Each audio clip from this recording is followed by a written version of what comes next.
Okay, so we're ready to open up a new Bloglines account. Do that by going to www.bloglines.com. And when you come up, there's a pretty ring in the middle, and there's a spot to sign up for a new account. Go ahead and click on that.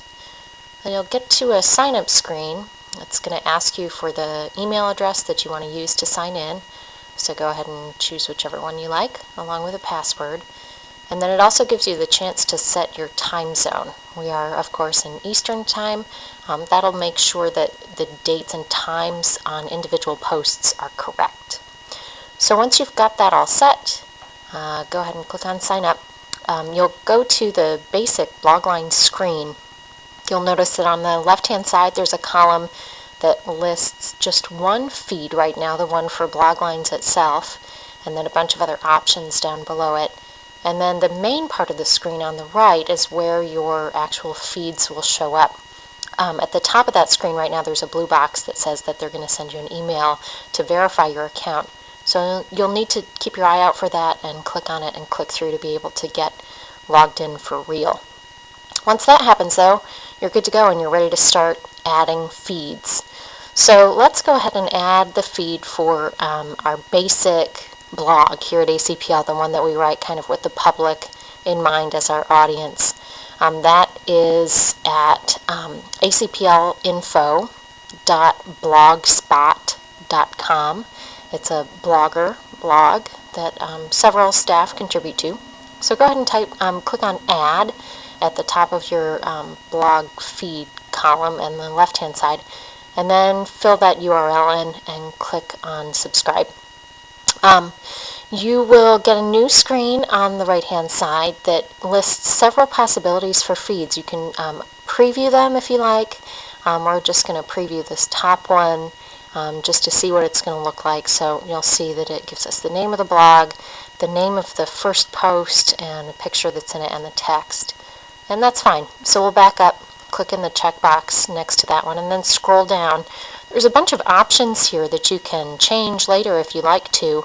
Right now we're just going to leave them all as is and click on Subscribe. So now when we go back to our basic Bloglines page, you'll notice that in that left-hand column we've got a new blog listed there, and it's ACPL Info.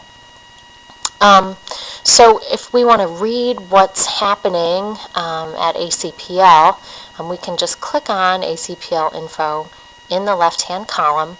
You'll notice it'll go from being bold to being regular type, and the number in parentheses after the name of the blog will disappear or go down to 0. That's because Bloglines will keep track of which things we've already read and which things we haven't.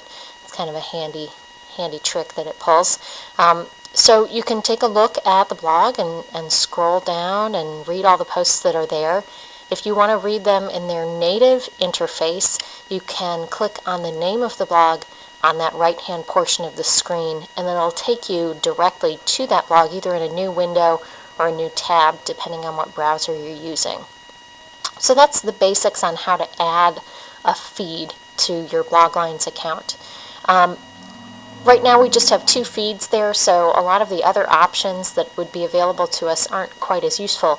But let's go ahead and look at my Bloglines account. I have a ton of feeds, and I've got them organized in the way that makes the most sense to me. So if I log in, and you'll look, I've got a lot more in my list there. I've got one feed that has a new post. I can tell that because it's bold.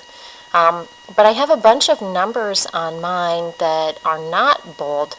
Those are posts that I've decided I want to hold on to for future reference. So if I click on Librarians Index to the Internet, I will get those saved posts that I have held on to just for future reference.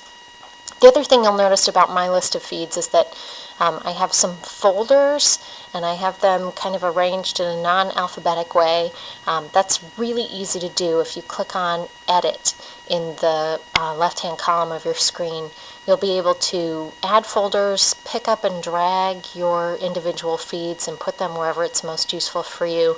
It's a really handy way to organize things and make it as easy as you need it to be. to use. The whole point of using Bloglines or any other feed reader is to make your life easier. So if this doesn't make your life easier, don't use it. There are lots of other options out there. Google Reader is one of them.